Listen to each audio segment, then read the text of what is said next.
നിങ്ങളുടെ ലൈഫിലേക്ക് ഒരു വ്യക്തി വന്നിട്ടുണ്ട് അല്ലേ? നിങ്ങൾ ഒരു വ്യക്തിയുമായി റിലേഷൻഷിപ്പിലായിരിക്കാം, ഫ്രണ്ട്ഷിപ്പിലായിരിക്കാം. പക്ഷെ നിങ്ങളിൽ ചിലവർക്ക് അത് മനസ്സിലാവുന്നില്ല. എന്തിനാണ് ആ വ്യക്തി എൻ്റെ ലൈഫിലേക്ക് വന്നത് എന്ന് മനസ്സിലാവുന്നില്ല. അപ്പോൾ എന്താണ് ആ വ്യക്തി നിങ്ങളുടെ ലൈഫിലേക്ക് വന്നതിൻ്റെ ഉദ്ദേശം എന്ന് നമുക്ക് നോക്കിയാലോ.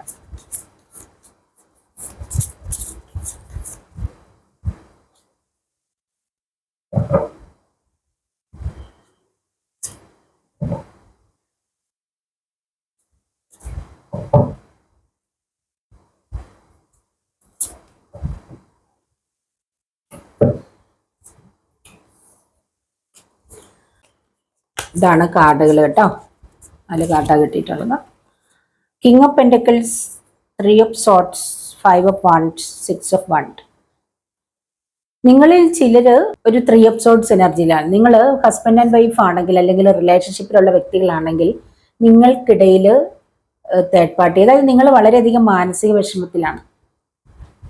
നിങ്ങളുടെ മാരേജ് ലൈഫിൽ പ്രോബ്ലം ഉണ്ടായിരിക്കാം, അതുകൊണ്ടൊക്കെ ആയിരിക്കാം നിങ്ങൾ വളരെയധികം മാനസിക വിഷമത്തിലാണ്. അപ്പോൾ അതുകൊണ്ട് നിങ്ങൾ പ്രാർത്ഥിക്കുന്നുണ്ടായിരിക്കുമെന്ന് എനിക്ക് തോന്നുന്നു. നല്ല രീതിയിൽ പ്രാർത്ഥിക്കുന്നുണ്ടായിരുന്നിരിക്കും. നിങ്ങളുടെ ആ ഒരു മാനസിക വിഷമങ്ങളിൽ നിങ്ങൾ ഒരുപാട് പ്രാർത്ഥിക്കുന്നുണ്ട്. അപ്പം ഒരുപക്ഷെ നിങ്ങളിൽ ചിലർക്ക് ഇങ്ങനെ ഒരു വ്യക്തി നിങ്ങളുടെ ലൈഫിലേക്ക് വന്നത് ഒരു നല്ലൊരു ഫ്രണ്ട്ഷിപ്പ് ആയിരിക്കാം. നിങ്ങളുടെ ഈ ഒരു അവസ്ഥയിൽ നിങ്ങൾ വല്ലാതെ മാനസിക വിഷമം അനുഭവിച്ചുകൊണ്ടിരിക്കുന്ന ഒരവസ്ഥയിൽ ഒരാശ്വാസത്തിനായി നിങ്ങളിലേക്ക് വന്ന ഒരു ഫ്രണ്ട് ആയിരിക്കാം. താൽക്കാലികമായിട്ട് വന്നതായിരിക്കാം. കുറച്ചു കാലത്തേക്ക് നിങ്ങൾക്കൊരാശ്വാസം അങ്ങനെ വന്നതായിരിക്കും. നിങ്ങൾ അങ്ങനെ കണ്ടാൽ മതി ആ വ്യക്തിയെ കേട്ടോ. ഒരു ഫ്രണ്ട്ഷിപ്പിൽ കാണുക. അപ്പോൾ ചില വ്യക്തികൾ നിങ്ങളുടെ ലൈഫിലേക്ക് വന്നത് നിങ്ങൾക്ക് എന്തെങ്കിലുമൊക്കെ ഹെൽപ്പ് ചെയ്യാനായിരിക്കാം. സാമ്പത്തികമായിട്ടൊക്കെ എന്തെങ്കിലും ഒരു ഹെൽപ്പ് നിങ്ങൾക്ക് ആവശ്യമുള്ളൊരു സമയമാണെങ്കിൽ ആ ഒരു സമയത്ത് നിങ്ങളുടെ ജീവിതത്തിലേക്ക് ചില ഹെൽപ്പിന് വേണ്ടി വന്നതായിരിക്കും. എന്തെങ്കിലുമൊക്കെ ഹെൽപ്പ് നിങ്ങൾക്ക് ആ വ്യക്തിയിൽ നിന്ന് സാമ്പത്തികമായിട്ടൊക്കെ ലഭിക്കുന്നുണ്ടായിരിക്കും. ഒരു ആശ്വാസമായിരിക്കാം ചിലർക്ക്. നിങ്ങളുടെ ദാമ്പത്യ ജീവിതത്തിലെ ഒരുപാട് പ്രോബ്ലംസ് ഉണ്ട്, ഒരുപാട് പ്രശ്നങ്ങളുണ്ട്.